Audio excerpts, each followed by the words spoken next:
تو ہم کو گھر بھیج دیا جائے گا اور ہمیں ہمارے اور الیکشن کا آڈٹ ہو جائے گا، جو خواجہ آصف نے اپنے انٹرویوز میں کہا بھی جی، ہے.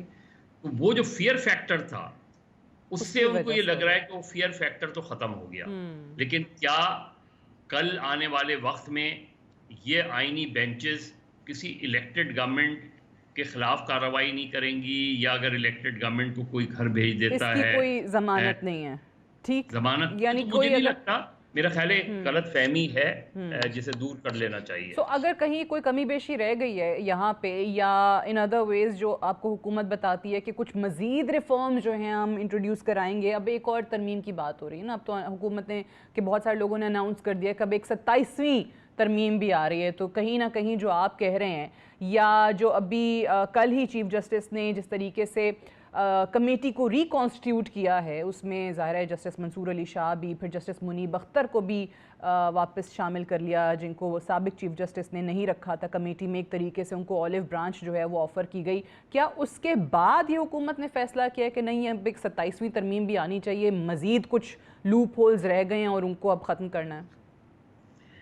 دیکھیں سعدیہ، آئین کی پیوند کاری کو اگر بند کر دیا جائے تو زیادہ بہتر ہے. حکومتوں کا کام یہ ہوتا ہے کہ حکومتیں، اور خاص طور پہ جو اپنے آپ کو جمہوری حکومتیں کہتی ہیں، وہ عوام کی طاقت پر کھڑی ہوتی ہیں. عوام کی طاقت سے مراد یہ کہ آپ اچھی گورننس کی مثالیں قائم کریں، آپ اس طرح کی مثالیں قائم کریں کہ لوگ آپ کے ساتھ آ کے کھڑے ہو جائیں. اگر آپ کی حکومت کا تختہ الٹ دیا جائے تو لوگ جو ہے وہ باہر نکل آئیں اور جی آپ کے ساتھ آ کے کھڑے ہوں اور پھر اس طرح کی ریزسٹنس شو کریں. وہ ہم نے پاکستان کی بدقسمتی ہے کہ ہم نے اس طرح کی حکومتیں دیکھی نہیں.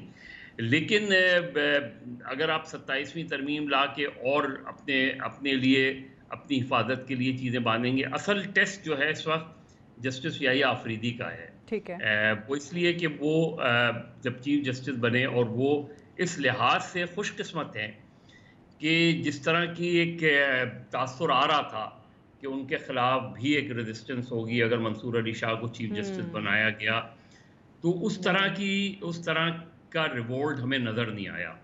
اس طرح کا ود ان جوڈیشری بھی ہمیں نظر نہیں آیا، ود ان لائرز بھی نظر نہیں آیا. ہاں، کچھ لوگوں کو ان کے بننے سے پہلے ضرور یہ تھا کہ منصور علی شاہ کو ہونا چاہیے تھا، اور میں بھی ذاتی طور پہ سمجھتا ہوں کہ منصور علی شاہ صاحب کے ساتھ اس لحاظ سے زیادتی ہوئی کہ he was the senior most, اور میرٹ کے لحاظ سے بھی. لیکن یحییٰ آفریدی کا ٹریک ریکارڈ بھی ان سے کم نہیں ہے. ٹھیک، اب یہ 26ویں آئینی ترمیم کو جو پاکستان تحریک انصاف نے، گو کہ اس پہ بھی بڑی ڈویژنز ہیں with in P T I کہ کرنا چاہیے نہیں کرنا چاہیے. آدھے لوگ کہتے ہیں جسٹس یحییٰ آفریدی کے خلاف ہم نے بیانات دے کے غلط کر دیا، نہیں کرنا چاہیے تھا. آدھے لوگ کہتے ہیں نہیں، میرٹ پہ نہیں ہوا.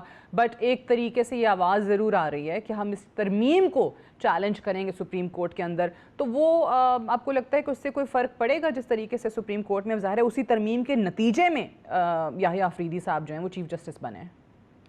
دیکھیں، اب یحییٰ آفریدی صاحب پہ جیسے ابھی آپ نے کہا کہ انہوں نے جو ہے وہ پریکٹس اینڈ پروسیجر کورٹ پہ چینجز کیے ہیں، اور جسٹس منیب اختر کو بھی اور جسٹس منصور علی شاہ کو بھی اس کا حصہ بنایا ہے. تو وہ ایک میسج ان لوگوں کو دینا چاہ رہے ہیں جو دبے الفاظ میں یا ان پہ تنقید کر رہے ہیں، یا وہ یہ سمجھ رہے ہیں کہ یہ 26ویں آئینی ترمیم کے نتیجے میں آئے ہیں اور ان کی جگہ. تو انہوں نے یہ میسج دے کے اب دیکھنا یہ ہے کہ جسٹس منصور علی شاہ اور جسٹس منیب اختر کا کنڈکٹ کیا ہوتا ہے اس کے اندر. اور میرا خیال ہے کہ جب جوڈیشل بینچز یہ کمیشن بنائے گا، جوڈیشل کمیشن بنائے گا، جوڈیشل بینچز، اس میں ہمیں دیکھنا ہے کہ اس میں کون سے ججز جاتے ہیں، ان کے اندر کون سے مقدمات ہوتے ہیں. جو ابھی ہمیں زیادہ ایکٹیویٹی نظر آئے گی وہ کورٹ نمبر 1 میں نہیں نظر آئے گی، ٹھیک، وہ ہمیں نظر آئے گی جوڈیشل بینچز میں. اور جو اگر جوڈیشل بینچز کس لحاظ سے چیزوں کو آگے بڑھاتی ہیں، کون سے ججز، کیونکہ صرف مرکز میں ہی جوڈیشل بینچ نہیں بنے گا، صوبوں میں بھی جوڈیشل بینچز بنیں گی. تو ایک ابھی بہت سی چیزیں کنفیوژن کا بھی شکار ہیں، اور جب یہ بینچز تشکیل پائیں گی تو اس میں کون کون سے کیسز جاتے ہیں. تو سپریم کورٹ میں کیونکہ میری گفتگو ہو رہی تھی، منیر ملک جو سابق صدر ہیں سپریم کورٹ بار کے بھی، اور 2007 کی تحریک میں وہ مرکزی کردار تھے 2000 تحریک کا، ان سے میری بات ہو رہی تھی تو وہ کہتے تھے کہ اتنے مقدمات جوڈیشل بینچز میں جائیں گے کیونکہ ہر کسی مقدمے میں ایون قتل کے مقدمے میں بھی یہ سوال کوئی نہ کہیں اٹھ سکتا ہے آئینی اس کا، تو کیا وہ بھی چلے جائیں گے تو ایسا نہیں ہو کہ سارا برڈن ہی جوڈیشل بینچز پر چلا جائے. ٹھیک ہے، تو ابھی بہت سارے ایسے معاملات ہیں جس میں مزید کلیئرٹی درکار ہے. رائٹ، بہت بڑا ٹیسٹ ہوگا، بہت بڑا ٹیسٹ ہوگا یہ عدلیہ کے لیے اور خود آپ کی چیف جسٹس یحییٰ آفریدی صاحب کے لیے. مظہر عباس صاحب، thank you very much for joining اس آن دا شو.